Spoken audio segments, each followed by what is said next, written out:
Okay, this one is video number 9 and we're going to do hand weapons for self-defense, and as usual we're going to touch quickly. We're just going to work with the basics and we're going to touch quickly on the ones that's not suitable and go to the ones that is suitable. Now first off, I want to take this pistol that I want to show you. This is a Ruger target pistol. This is not suitable for self-defense. And as I said before, if you have it in the house, it's one thing, then you use what you got.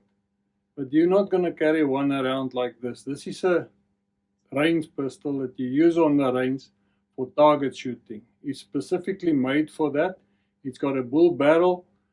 That means it's a thick barrel. It's got a 6-inch barrel.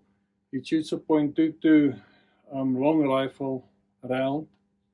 And it's got special handles that fits very nicely and securely in your hand for proper alignment and all that. It's got the extended sight up front, which is very hard to pull fast out of a holster because it hooks. So this is not the type of thing you're going to use for self-defense. It's too heavy, too cumbersome to carry around, and you use it what it's built for, on the range. Now let's look at the .22 long rifle cartridge. They're very popular. This is one. They're very popular, and they're all in different categories. You get that the subsonic, you get that standard, you get high velocity. This one is a high velocity bullet running through that pistol at 1,200 feet per second. A standard and subsonic runs at 760 feet per second, 720 feet per second. It's not suitable for self-defense. If you go light with a bullet, this is a 36 grain bullet. Out of a rifle it goes 1850, 1850 feet per second. Different because the rifle's barrel is much longer. So if you want to use this for self-defense, North American Arms got a lot of small revolvers, beautifully made, 5-shot, single action for self-defense. A friend of mine defended himself, but it's not the ideal. The bullet is too slow. You got to use a high velocity bullet like this one to get it at 1,000 feet per second. At 1,000 feet per second you get killing power, but you don't have stopping power. So if you hit the guy squarely in his brain, in his head, and he falls down and he's dead, it's different. If you hit him in the body, the chances that he's going to get you is for sure very, very good. So the basic rule is when you go light, if the bullet is a lightweight, you go fast. If the bullet is a heavyweight, you can go slower. But you got to get 1,000 feet per second to make the bullet work properly. The next we're going to have on is this little revolver. It's a Sable. I don't know who made it. It's one of the worst self-defense little revolvers that you can possibly obtain. It's got the short, too short bullet that goes through this revolver at 800 feet per second with a 28 grain bullet weight. It's useless. This specific weapon has got a problem in it's got this foldable trigger like this. And if you put your hand on it like that, I can show you like this. If you put your hand on it like that, your fingers is in the way for pulling the trigger. It got one of the worst trigger pulls that I ever had on a weapon. And the barrel inside isn't cut properly. So it shoots like a scattergun. Doesn't matter how we put it on a bench, we tried our best. You can get no grouping out of it. The bullets fly everywhere, all over the show. So this is the type of thing you do not buy. It's got a top brake like this, which makes it loading cumbersome. It really is not a good weapon at all. So if you have anything like this, use it as an antique or a collectible, because this thing is worthless in a self-defense mode. Got no penetration, the bullet is too light, too slow, everything's wrong with it. Okay. Next on the list, also in the old days very, very popular, is the .25 ACP or the 6.35 millimeter in metric terms. Now this specific one is a lichtnose, comes out of the Second World War. It's a collectible item. It fits very nicely in the hands, very high. You can hide it away very nicely. Fits very nicely in the hand like this, and it shoots very well, it's accurate. But the problem is the bullet. The bullet's got a 50 grain bullet running at 760 feet per second. Too light, too slow. That's why this weapon had a dismal record in self-defense. If you want to go, we're coming back, if you want to go light, you got to go fast. If you can't run a bullet out of a small gun like this at 1,000 feet per second, the little advantage you got on this little gun is that you at least have killing power. Now this one doesn't even have killing power. You can't kill somebody properly with it. Nevertheless, stop him. That is the problem. What we did, what is possible, is that you can mini the point. You can mini the bullet down to 36 grains and push it at 1,000 feet per second. We have done that very successfully, but it's a little bit of a special technique. This is a friend of the lichtnose. This is a Browning 6.35 to 5 ACP. They used to call it the baby Browning. It's a very beautiful little pistol, very accurate, very nice to hide away. So it's very light in your hand. And as I said before, if you don't have anything else, carry what you got. Just make the bullet effective. You could do exactly the same as we did with the lichtnose. You mini the bullet down to a 36 grain instead of a 50 grain, and you push it at 1,000 feet per second, where it's the same as a .22 bullet. Basically, it's a 36 grain bullet running at 1,000 feet per second. So now you get killing power, but you still don't have stopping power because the bullet weight is too light. I don't have it here, but the 32 ACP, 32 long, the 32 caliber, same problem. A lot of them are too slow. They do not, we did the same with the 32 long. We minied it down, same thing, and we got the same results. Now you get a better result because you got a heavier bullet going at 1,000 feet per second. So the whole thing is it's got to run at 1,000 feet per second. You got to remember that one. Right, now we're going to get to the more practical weapons. This is a Colt 38 Special, a snub nose, very nice little gun, very accurate. You can use speed loaders with it, like this one, to make your reloading faster. This type of gun, very reliable, it's accurate, and it's got a hell of a punch. It shoots a 38 Special bullet, but do not buy the shot shells. There is a shot shell. Here's a 38 bullet. It's a 158 grain bullet, 158 grain bullet, running at 870 feet per second.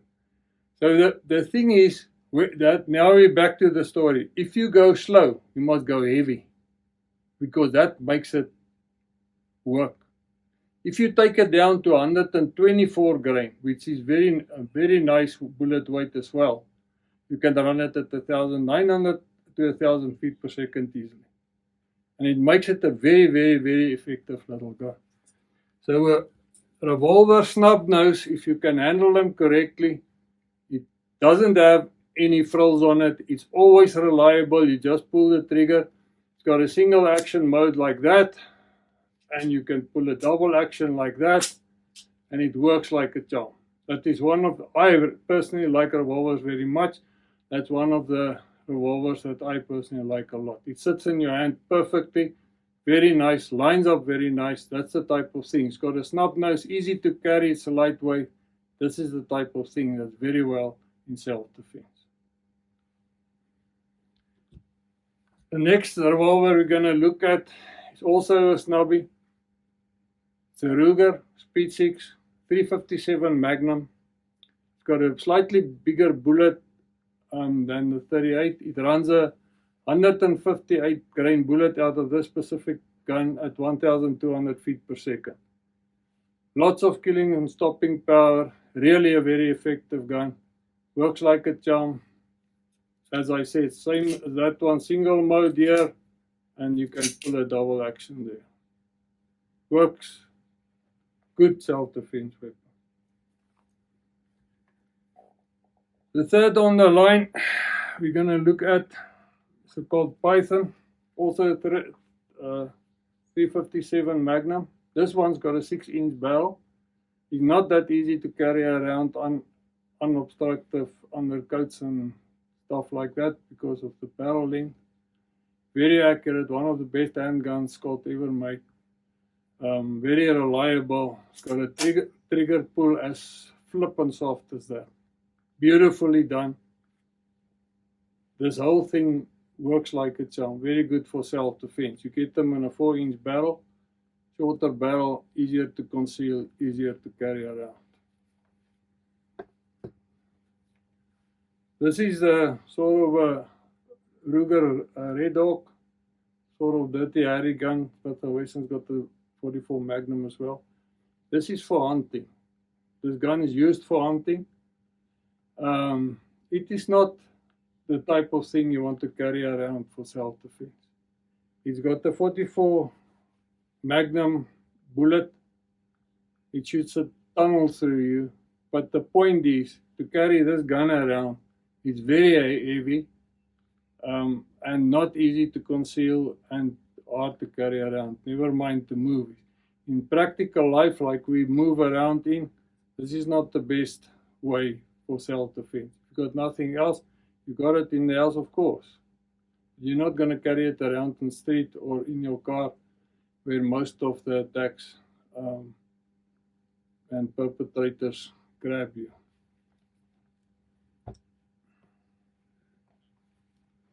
Okay, there's a lot of automatics. In America they call it automatics, and South Africa we call it pistols on the market. There's Glocks, all kinds of things, lots of things. So I don't have all of them here. I just have a couple of basic things I want to show you. This is a CZ75. We talked about it in another video as well. This is one of the first CZ75 that they made. They made a lot after that. This one is quite flat, easy to carry on you. It's a bit on the heavy side. Now you get pistols, 9mm pistols. That's much lighter than this one. It's lighter. It sits in the hand just as nice. It's as thin as this one. You get them in Glock, like a Glock 43.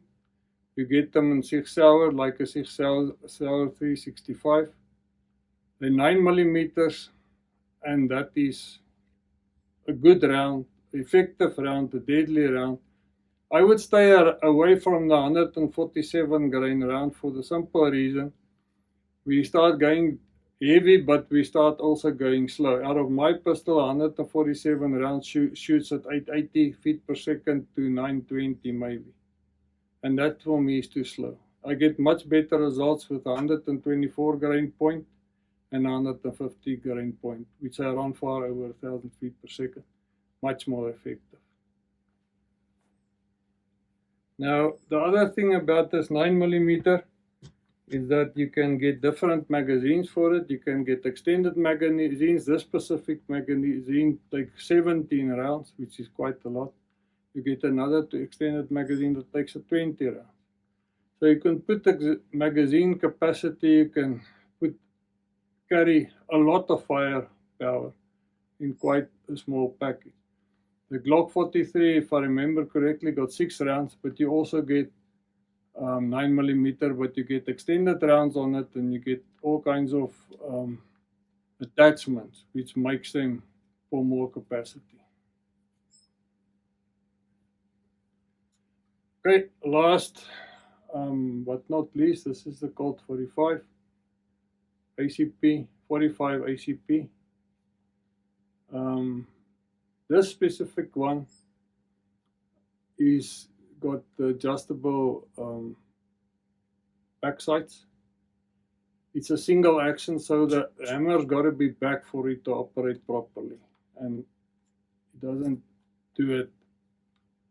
It's not a double action like the CZ. You can't just pull the trigger if you put that around in the chamber.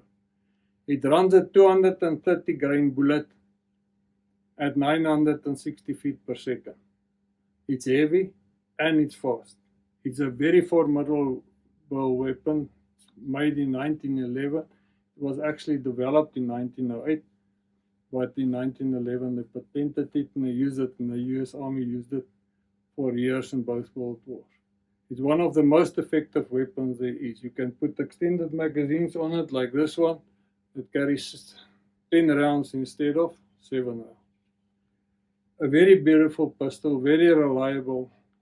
Everything's good, very good for self-defense as well. You get them in smaller versions up to the 380 ACP or what they call is a 9mm short. So there you go. Alright, now let's just have a quick look at bullets. This Colt bullet looks like this. And similar, this is an old Webley 455 bullet that the English used. Why was this bullet so effective? It's not as fast as the Colt at all.